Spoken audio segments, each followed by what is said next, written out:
Assalamualaikum warahmatullahi wabarakatuh. Alhamdulillahirrabbilalamin. Allahumma salli wa sallim ala Sayyidina Muhammad wa ala alihi wa sahbihi ajmain. Amma ba'du. Buat ibu-ibu yang anaknya laki-laki nih, aduh saatnya bisa bertanya atau ya sharing ya dengan kita semua di sini ya. Kalau Bu Isa jelas anaknya laki 4 orang, sudah kenal ya biasanya ya. Bu Isa, saya kalau punya anak laki-laki pusing. Ah itu banyak banget tuh ibu-ibu curhat sama Bu Isa kayak gitu. Bu Isa tanya, kenapa bukan enak punya anak laki? Nggak ngerti Bu Isa, harus gimana? Loncat sana, loncat sini, ya main terus, nggak mau belajar, susah konsentrasi. Itulah sebagian keluhannya ibu-ibu yang punya anak laki-laki ya. Tapi Ibu Isa maklum. Kenapa? Karena ya kan kita beda ya. Kita kan perempuan ya ibunya ya. Dan tentu kita waktu punya anak laki-laki kita bertanya-tanya, meraba-raba gimana ya caranya ya. Mau nyontohin bapaknya juga sering keluar gitu ya. Mau minta tolong bapaknya yang jagain anak laki ya, bapaknya harus tanya nih kita untuk tahu anak laki-laki. Nah, malam ini kita ada waktu untuk ngobrol-ngobrol tentang anak laki-laki ya. Jadi begini, anak laki-laki ini ya, kita bicara soal hormonal ya. Pada laki-laki ada hormon-hormon ya. Hormon laki-laki yang terkenal namanya testosteron, sering disebut hormon raja ya. Nah, kemudian ada juga hormonnya vasopresin, hormon pangeran. Itu 2 tuh hormon laki-laki ya. Tapi berkali-kali Bu Isa dalam seminar umum maupun dalam konten IG sebelum-sebelumnya Bu Isa kan cerita ya bahwa laki-laki juga punya hormon perempuan. Ada estrogen, progesteronnya gitu ya. Kita juga perempuan ada hormon laki-lakinya, ada hormon testosteron dan vasopresinnya. Cuman laki-laki lebih banyak komposisinya. Katakanlah hormon itu, waktu itu Bu Isa pernah bikin analogi. Katakanlah hormon itu oli pelumas. Masing-masing orang punya 100 liter hormon misalnya. Yang laki-laki 100 liter, perempuan 100 liter. Nah 100 liter itu komposisinya ya. Misalnya anak laki-laki nih, janin yang ada di dalam rahim ini, otaknya itu terendam dengan komposisi hormonal kurang lebih 80-90%-nya itu hormon laki-laki. 10-20%-nya hormon perempuan.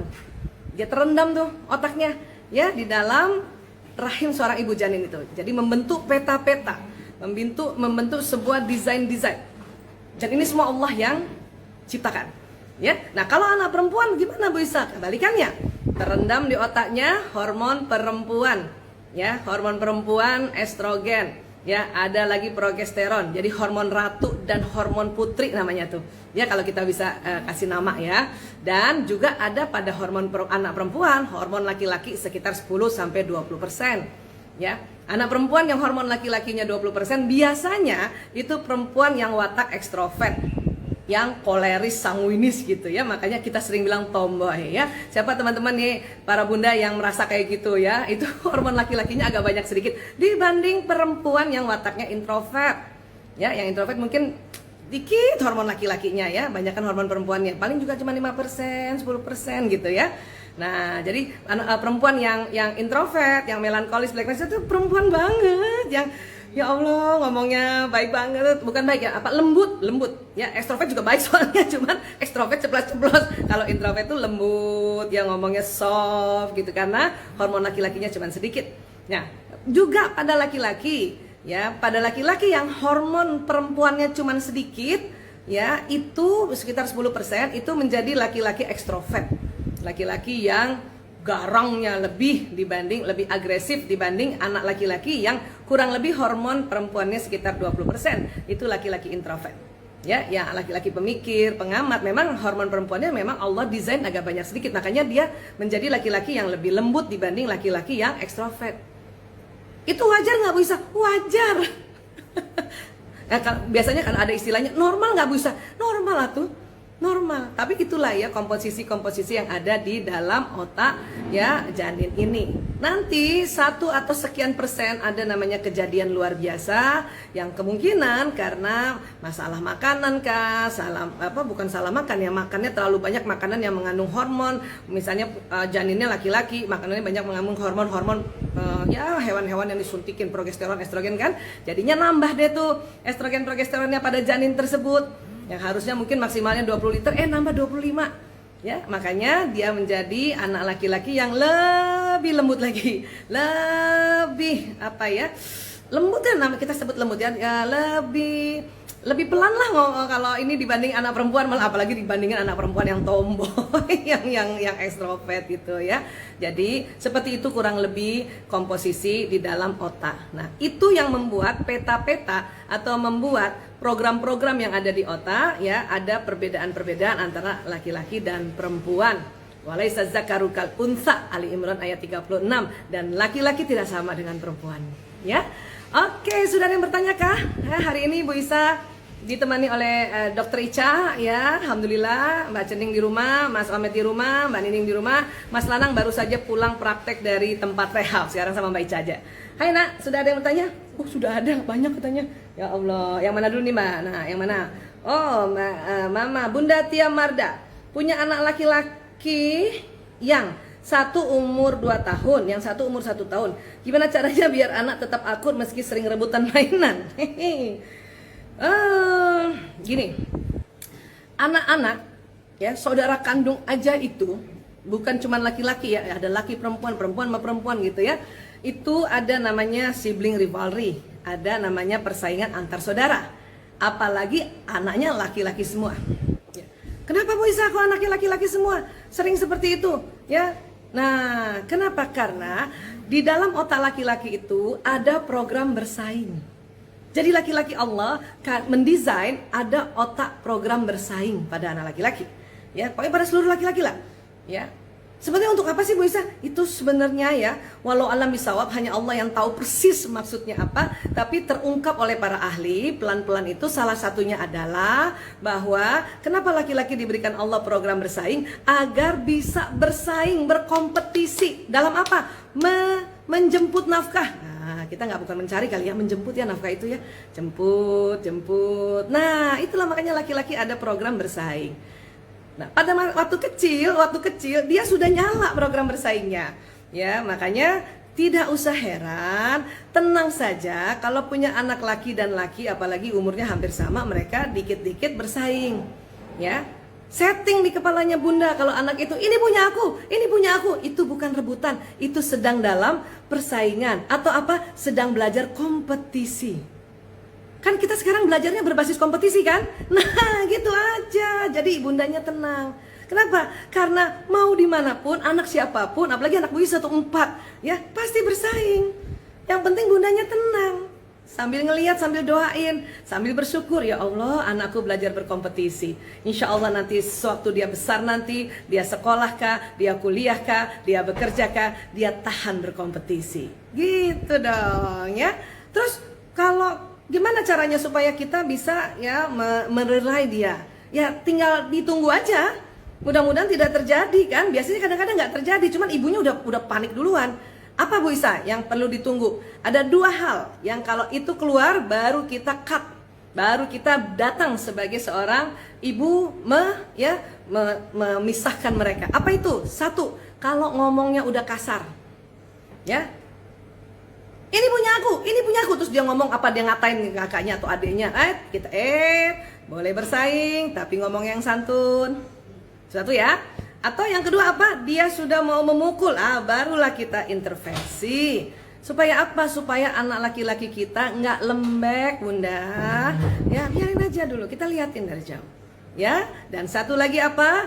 Tidak boleh membanding-bandingkan atau stop membandingkan, stop membela. Tanya, ada apa sih nak? Coba kakak cerita. Adik cerita. Oh gitu. Oke, kakak, menurut kakak gimana nih? Adik mintanya kayak gini. Kata kakak begini. Adik, kakak bilangnya gini. Gitu jadi orang tua. Ya, oke. Insya Allah bisa ya. Oke, ada lagi Mbak Ica? Wah, Mbak Iva, Masya Allah. Bu Isa, anak laki-lakiku alhamdulillah nempel banget sama bapaknya. Senempel itu. Usia hampir 4 tahun, mungkin surganya di telapak kaki bapaknya. Apakah efek negatifnya? Lu bagus dong. Ya Allah ya. Mungkin anandanya Mbak Haifa yang laki-laki ini soulmate dari ayahnya ya. Dan juga kemungkinan besar nih kan kalau Mbak Haifa kan yang ekstrovert, suami mungkin yang introvert ya. mungkin yang lebih pragmatis ya, suaminya Mbak Haifa ya. Nah, bapak-bapak yang pragmatis itu memang dekat dengan anak-anak. Ya, siapapun. Ya, jadi ibu harus memakluminya. Kenapa? Karena bapak-bapak yang pragmatis itu dia sabar menemani anaknya, nemenin main, nemenin apapun. Karena namanya juga orang damai kan? Iya. Itu nggak apa-apa Mbak Haifa, nggak ada efek negatifnya. Malah dia belajar bahwa oh laki-laki seperti ini. Oh, laki-laki itu melindungi istrinya. Oh, laki-laki itu melindungi anak-anaknya. Oh, laki-laki juga itu menemani anaknya. Asik kan sebetulnya ya. Oke, tenang aja Mbak Haifa. Insya Allah nggak apa-apa. Surga di bawah telapak kaki Bapak. Keren juga itu ya. Salam ya buat keluarga ya. Oke, ada lagi kah? Mbak Ila. Oh, Mbak, gimana bacanya? Mbak Lia, ya Allah. Mbak Lia Laidrus, Assalamualaikum. Bu Isa, Waalaikumsalam. Saya ibu punya anak laki-laki 2 orang usia 16 dan 8 tahun. Yatim sudah hampir 6 tahun. Oh ya Allah. Ya, bagaimana cara saya bersikap supaya mereka tetap dapat sosok bapak untuk mereka? Ya, kita belajar dulu. Apa sih sebetulnya peran si bapak ya dalam sebuah rumah tangga? Ya, kemudian peran ibu. Biasanya yang paling menonjol adalah bapak itu dalam pendidikan dalam rumah tangga itu dia perannya adalah mempunyai visi dan misi, yang memberikan visi misi. Ya, nanti kamu nak, ya bapak misalnya gitu ya, seorang bapak gitu ya. Sebagaimana contohnya banyak sekali ya, para Rasulullah ya kan, kalau Rasulullah itu tadi ya, dia punya anak laki-lakinya pasti Allah ambil sejak kecil. Tapi Rasulullah juga mencontohkan sebagai bapak kepada anak perempuannya yang sangat bijaksana dan memberikan visi misi. Ya, Ibrahim lah kita lihat, Ibrahim alaihissalam kepada Ismail memberikan visi misi. Ya, kemudian Luqman juga kepada anaknya memberikan visi misi. Apa visi misinya? La tusyrika billah. Ya, itu dia. Kita bilang sama anak. Jadi itu ayah yang punya visi misi itu. Ibu sebagai apa? Ibu sebagai pelaksana harian.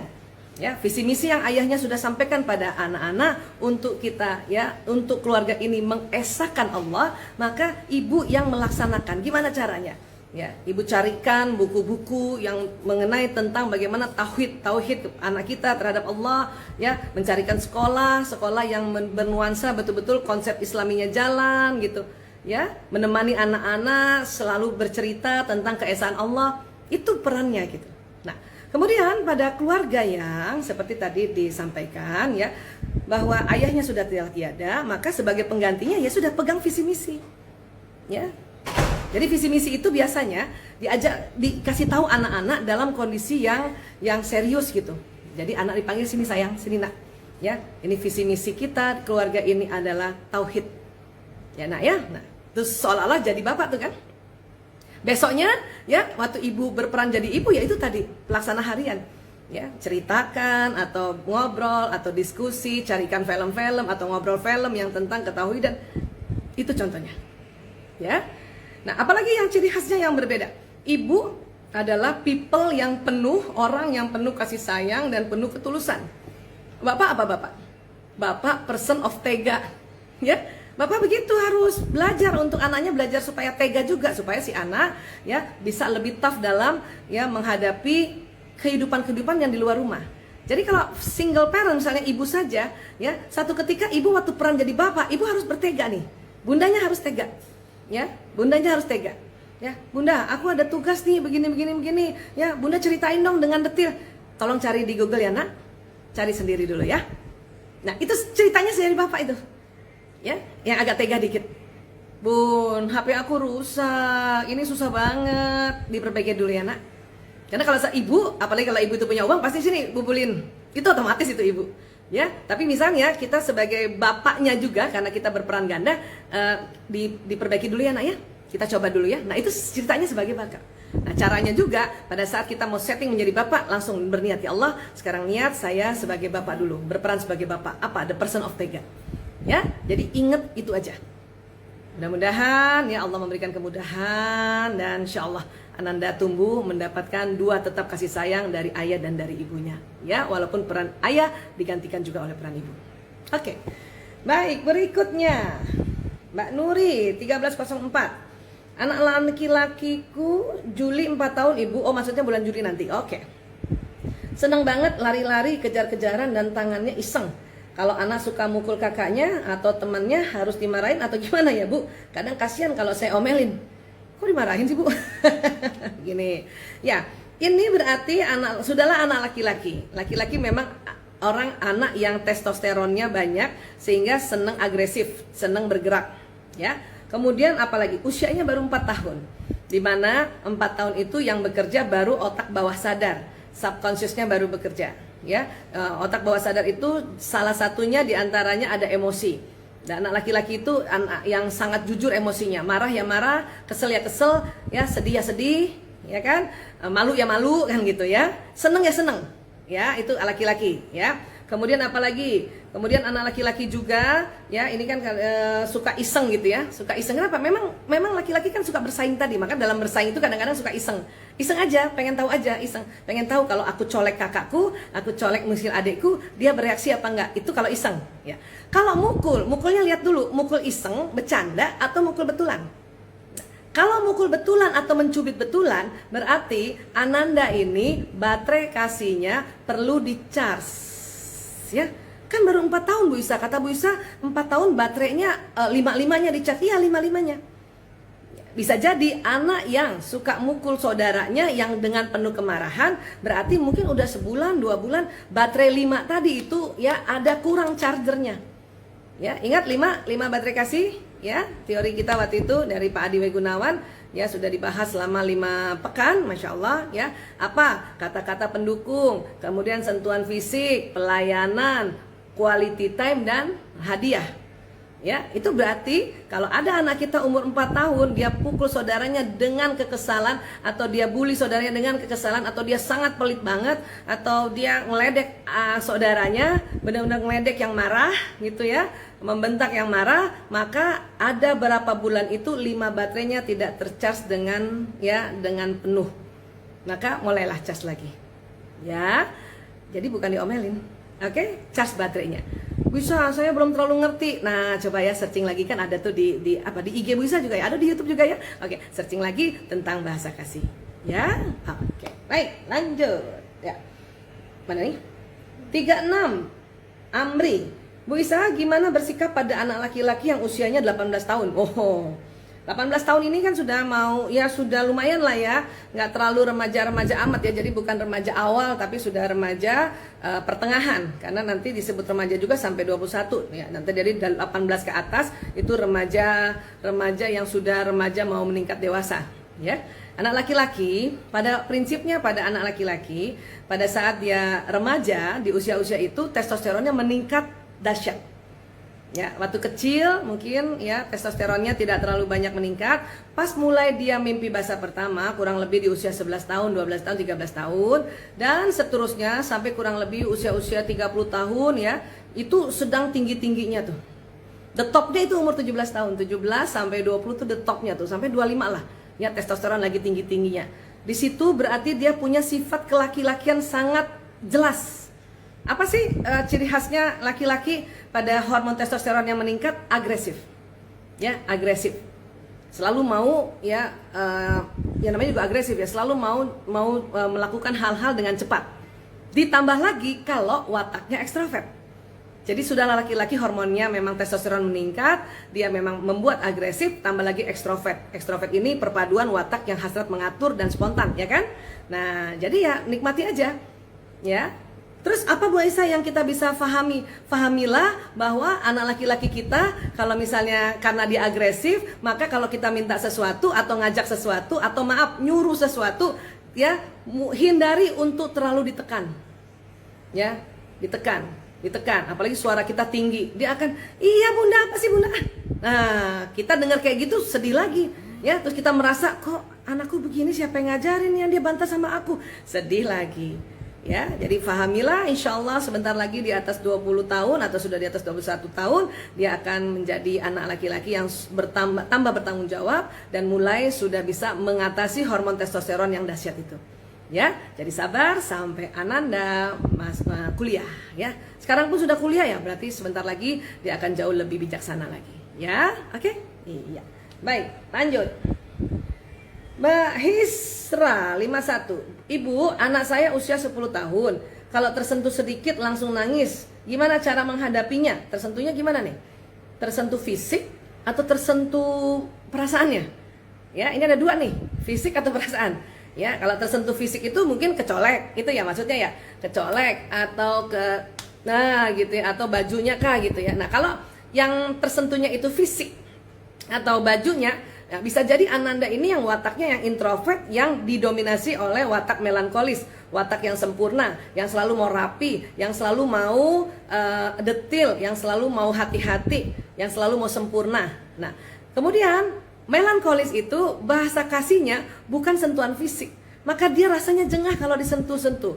Atau misalnya bajunya dia udah rapi, kita sentuh-sentuh berantak, itu dia berantak, jadi dia merasa nggak sempurna banget jadinya, makanya marah. Kalau itu yang dimaksud adalah sentuhnya adalah masalah fisik. Tapi kalau tersentuhnya masalah perasaan, karena kalimatnya tersentuh soalnya ya, tersentuh masalah perasaan, ya dia juga begitu. Itu watak yang melankolis itu paling sering cepat tersentuh perasaannya, ya paling sering dia tersentuh. Kenapa? Karena nggak enak atau nggak tega lihat saudaranya ya belum makan kah atau kurang makan kah gitu ya. Ya, itu memang watak melankolis ini adalah watak yang memang penuh perasa, dan kemudian kalau dia terkena sesuatu baik fisik maupun perasaannya itu mudah tersentuh juga. Ya, oke, mudah-mudahan bisa menjawab ya. Next, apa lagi? Mbak siapa nih? Leni Akhyar. Bu Isa, anak saya umur 15 tahun, suka banget bohong. Kenapa ya Bun? Padahal semua sudah hampir saya turuti. Izinnya selalu saya bolehkan, tapi jika berjanji kenapa sering ingkar? Mohon pencerahannya Bu. Nah, tar dulu nih, ini maksudnya apa nih? Bohong apa nih? Berkata tidak jujur, atau misalnya kalau cuman contohnya di sini, ya, nah nanti kita pergi jam 8 malam ya, ya, pas dia keluar pergi dia datang baru jam 9. Maksudnya itu bukan? Ya, itu bukan bohong loh. Ya, jadi please untuk kita tidak memblaming dulu, boleh? Ya. Ya, ini latihan untuk tidak memblaming ya. Kalau 1-2 kali dia misalnya berjanji, kemudian dia tidak tepati, itu bukan bohong namanya. Ya kan? Bukan bohong. Tapi dia ya itu tadi bisa dikategorikan ingkar. Ya, mengingkarinya itu juga kita harus tanya, kenapa Nak? Kita janjinya jam 8 kok jadi terlambat banget datangnya, kamu dari mana Nak? Misalnya gitu ya. Bunda, aku macet banget Bunda. Atau Bunda, aku tadi itu masih ada urusan, jadi aku masih harus ngomong begini-begini, masih harus kayak gini. Kan itu udah besar tadi ya. Ya, jadi tanya dulu. Ya, please, itu hindari blaming. Anak saya suka berbohong, itu stop, itu berhenti ya. Berhenti. Ya. Kenapa sih begitu? Kalau ditanya kenapanya, itu harus beberapa faktor. Satu, mungkin faktor predisposisi. Apa itu? Watak. Watak apa? Biasanya watak yang ekstrovert, dia bukan ingkar, bukan mau berbohong. Memang watak ekstrovert orang spontan. Jadi dia spontan juga merubah ya planning. Kalau janjian sama ibunya misalnya jam 8 malam atau misalnya jam 8 pagi, dia dengan spontan sesaat sebelum itu ada planning baru, dia kemudian dia rubah planningnya. Itu gitu. Ya, bukan berbohong itu. Dia merubah planning karena apa? Karena wataknya spontan. Itu yang disebut faktor predisposisi. Ditambah lagi nanti faktor kontribusi. Kontribusi apa? Pendidikan atau pola asuh orang tua. Pernahkah Ananda melihat juga ibu ingkar? Pernahkah ada pengalaman sejak dia kecil sampai usianya saat sekarang, ibu janji sesuatu, ibu ingkar? Itu bisa jadi faktor kontribusi. Oke? Sampai sini bisa sepakat, paham ya? Nah, faktor kontribusi lainnya apa? Usia remaja. Usia remaja ini sudahlah wataknya yang ekstrovert, terutama sanguinis. Kemudian dia remaja, banyak sekali kegiatannya, bervariasi kegiatannya. Makanya itu masuk juga kontribusi. Dan apalagi kontribusi berikutnya, watak orang tuanya mau cepat. Ya kan saya nggak kenal secara langsung ibu ya, tapi saya mencoba untuk membahasnya secara sangat-sangat wajar ya. Orang tuanya mau cepat, jadi dikit-dikit cepetan dong, cepetan. Bentar Bunda, cepetan. Akhirnya anak apa? Kita bilang yang ini aja lah, bilang yang berbeda dikit lah sama orang tua saya gitu. Nah itulah orang tua mengatakan, kamu bohong ya? Tadi katanya kamu nggak ada acara, terus kamu bilang ada acara. Ya, nah, padahal anak hanya mau menghindar dari desakan orang tua. Paham ya? Jadi coba ya introspeksi diri kita dulu dan coba tolong bijaksana. Nomor 1 adalah stop memblaming anak pembohong. Oke? Iya. Oke, lanjut. Siapa lagi? Mbak Jasdanti. Assalamualaikum Dr. Aisyah. Waalaikumsalam. Makeup mata cantik sekali. Aku, Masya Allah, tabarakallah. Aku punya anak laki-laki 2 tahun. Apa saja yang dokter yang harus diajarkan sejak umur 2 tahun ini sebagai bekal di masa depannya? Terima kasih. Ya, sayang, ya. Anak laki-laki ada perbedaan dengan anak perempuan dalam perkembangan otak kiri kanannya atau sambungan neuron yang ada di otak kiri kanan. Kita sudah tahu otak ini terbagi 2, ada belan kiri, ada belan kanan, ya. Nah, kemudian di dalam otak itu ada neuron. Neuron itu sel otak yang banyak kabel-kabelnya. Dan antara kabel satu dengan kabel yang lain itu saling sambung menyambung. Ya. Nah, anak perempuan dari kecil 0 sampai 6 tahun, ya, 0 sampai 6 tahun anak perempuan ya, itu otak kiri tersambung, otak kanan tersambung secara seimbang. Kiri apa sih kerjanya kiri? Kiri ini adalah otak analisa. Kanan apa sih? Kanan otak rileks, otak kreativitas. Tapi sebenarnya kreativitas bisa dua-duanya. Cuman kanan ini warna untuk bentuk, musik, hayalan, imajinasi, intuisi, gitu ya. Kiri itu otak bahasa, hitung-hitungan, teratur, detil, ya. Kemudian syair lagu tuh di kiri. Ya, kemudian apalagi? Ya, kiri itu otak analisa, kok gini ya, kok gitu ya, kenapa gini ya, kenapa gitu ya, gitu. Ya, itu kiri. Nah, perempuan otak kiri kanannya sudah tersambung dua-duanya. Bersamaan dia sambungannya. Maka anak perempuan dari kecil pun sudah bisa diajak analisa. Maksudnya analisa, milih baju aja anak perempuan sudah analisa. Berkali-kali di seminar umum bisa cerita bahwa anak perempuan kalau ditanya mau pakai baju apa nak, dia sudah bisa analisa. Apalagi yang wataknya watak introvert. Bunda, aku mau pakai baju pink, topi aku pink aja, kaos kakiku pink juga. Warna di kanan. Menganalisa bahwa dari atas sampai bawah harus sama, itu otak kiri. Anak laki-laki bagaimana? Laki-laki yang tersambung duluan kanannya, kirinya sambungannya masih sedikit, ya, kalah dengan sambungan otak kiri perempuan. Tapi kanannya perempuan kalah dengan sambungan otak kanannya laki-laki. Sehingga anak laki-laki otak analisanya belum lagi jalan, apalagi di usia tadi 2 tahun. Ya, anak laki-laki belum jalan, dia baru kanan. Apa kanan itu tadi? Main aja. Ya, main, gerak, benda, musik, hayalan, imajinasi, ya, warna. Oke? Ya, gerakan itu kanan. Jadi jangan heran anak laki-laki lari sana, lari sini, menghayal sana, menghayal sini, imajinasi sana. Ya, habis nonton Batman pulang jadi Batman, habis nonton Spiderman pulang jadi Spiderman. Ya, otak kirinya belum lagi tersambung, belum lagi untuk analisanya, untuk belajar bahasanya, untuk belajar matematikanya. Dia masih lebih cepat yang anak perempuan. Jadi gimana dong kalau gitu? Kalau gitu ya, kalau mau kasih masukan apapun, mau ajarkan tentang sesuatu, segera langsung kasih bendanya. Ya, apalagi 2 tahun. Pantang anak 0 sampai 2 tahun diperkenalkan dengan gadget sedini mungkin. Itu pantang banget. Kenapa? Nanti otaknya sayang tidak tersambung dengan maksimal. Ya. Misalnya kalau Bunda mau kasih tahu ya bentuk yang namanya buku, kasih buku, dia suruh pegang buku, dia pegang. Dan dari kecil itu ya. Jangan perkenalkan benda-benda lewat gadget, karena kalau dia pegang semua rata. Cuman 2 dimensi, jadi 4 dimensi kan, gitu. Gelas, meja, bisa gitu dulu. Punya anak laki-laki, ya semua benda-benda ditulisin. Kalau memang mau ajarkan dia membaca. Tapi sekiranya umur 2 tahun kan belum tentu kita ajarkan membaca. Lebih baik kita temani dia bermain, temani dia berimajinasi. Ya, temani dia berimajinasi. Apa yang ditemani berimajinasi? Bacakan buku cerita. Tentang apa? Tentang hero-nya Rasulullah SAW dengan sahabat-sahabat, dengan para nabi. Mumpung 2 tahun Bunda. Oke? Supaya apa? Supaya kita duluan masukkan suri toladan, uswatul hasanahnya adalah Rasulullah SAW dengan para nabi yang lain, ya, dengan para sahabat Rasulullah. Sehingga nanti kalau besar sedikit, pas remaja, idolanya jadi Korean pop, masih mending. Kenapa? Karena kecilnya sudah kita masukkan idolanya adalah Rasulullah. Jadi pas remaja, dia idolanya sama Korean pop, atau idolanya sama Superman, idolanya sama Spiderman, itu nanti hilang sendiri. Kenapa? Kecilnya udah dimasukin, idolanya adalah Rasulullah SAW beserta para nabi yang lainnya, dan beserta para sahabat dan keluarga nabi dan rasul. Ya? Oke, sip.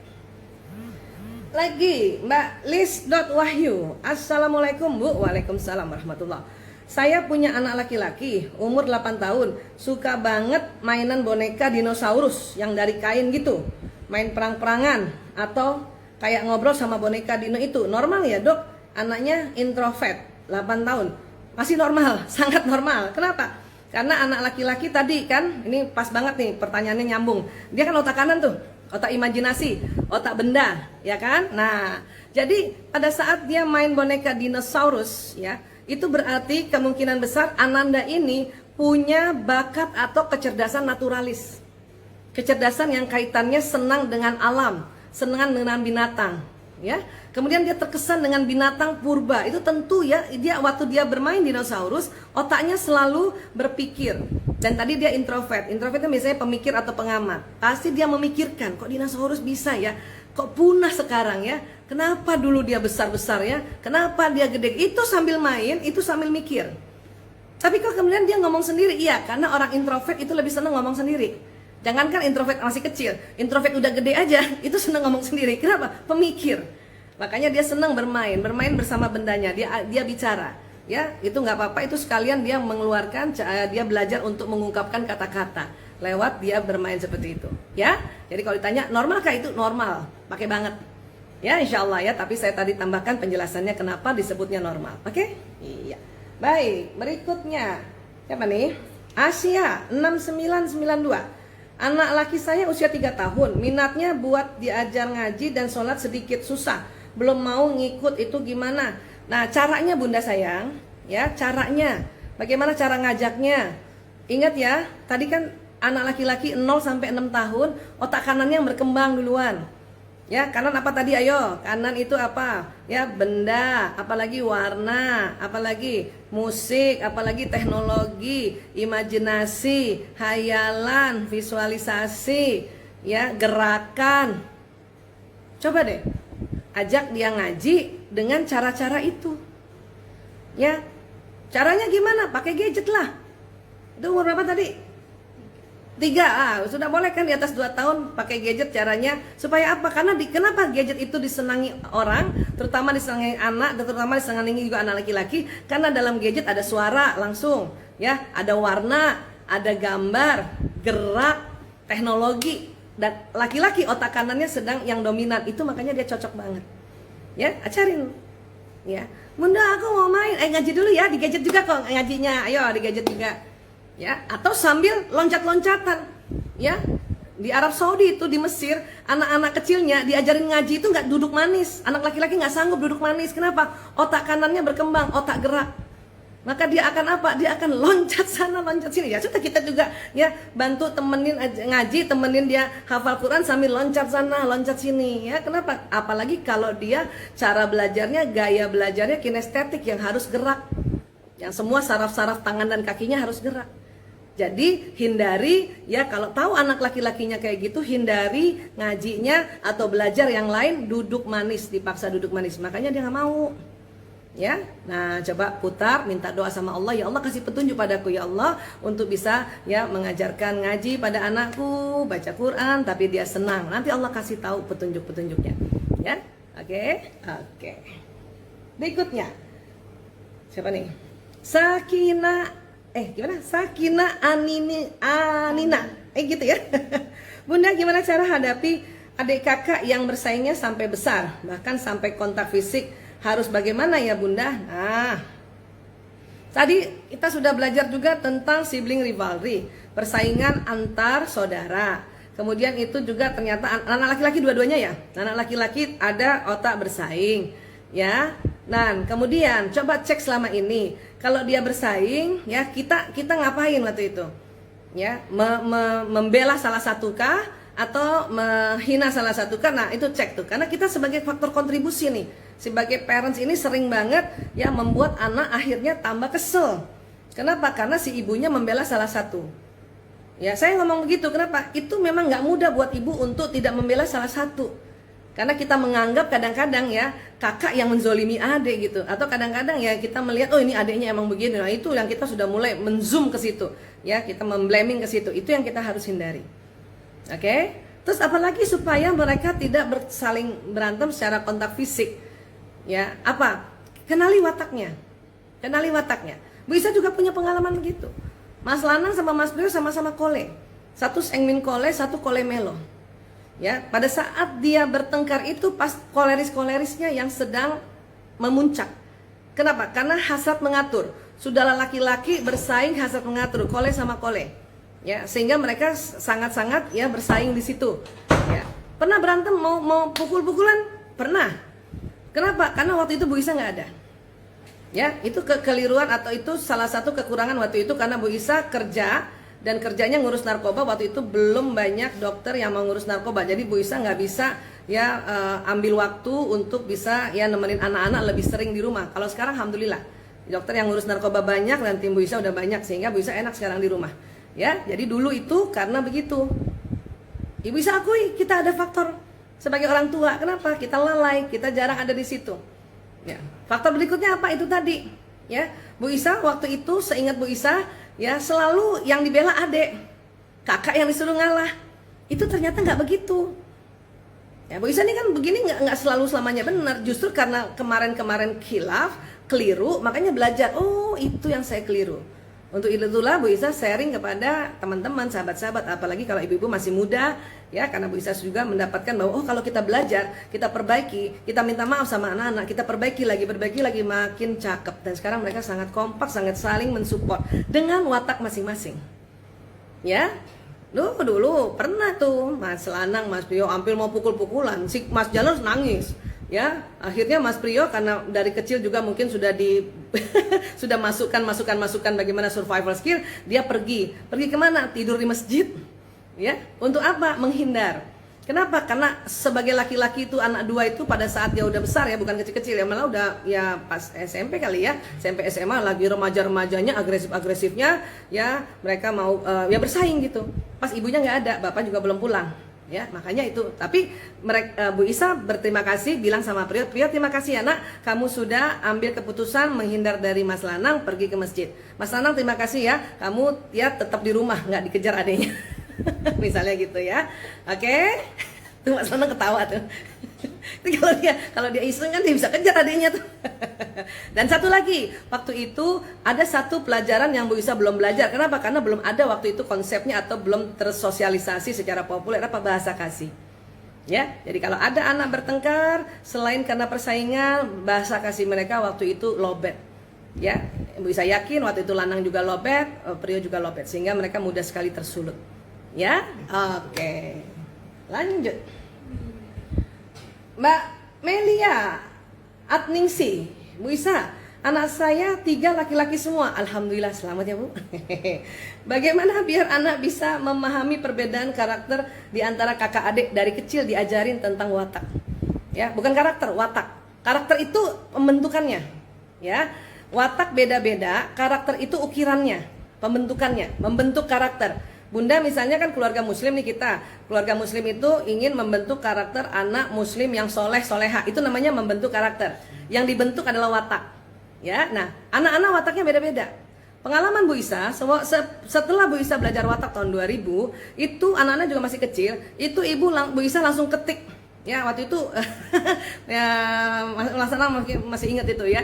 Jadi di fotokopi kekuatan kelemahan. Di mejanya Lanang, mejanya Prio, meja itu ada kekuatan kelemahan. Kalau orang anak koleris kekuatannya ini, kelemahannya ini. Anak sangir kekuatannya ini, kelemahannya ini. Ada itu. Mudah-mudahan mereka anak-anak masih ingat ya. Sampai Bu Isa pindah rumah itu baru dipindahin lagi. Jadi mereka saling menghafal, saling juga. Terus kalau kita lagi kumpul-kumpul, misalnya lagi jalan-jalan ke suatu tempat, Bu Isa mulailah mendongeng tentang watak-watak ini. Ya, kemudian Bu Isa membuat mereka menjadi figur-figur personnya. Ya, bahkan kadang-kadang Bu Isa sampai tuh kalau cerita sama anak-anak tuh masih kecil tuh ya, nak ya, ibu bisa prediksikan kira-kira nanti nih kamu ya akan bagaimana dan nanti pasanganmu seperti apa. Itu sudah kayak gitu juga ya. Nah tentunya kalau kita mau mengajarkan anak-anak, tentu ajarkan diri kita sendiri dulu, belajar dulu ya. Dan sekarang alhamdulillah ya, selain Bu Isa yang suka sosialisasi pelajaran watak, ya Mas Lanang anaknya Bu Isa juga mensosialisasikan belajar watak, dan dia membuat YouTube watak ala milenial. Ya, insya Allah anak-anak kasih lihat aja itu, nanti dia ngerti tuh, ya ngerti oh kayak gini. Oke, iya baik, terima kasih.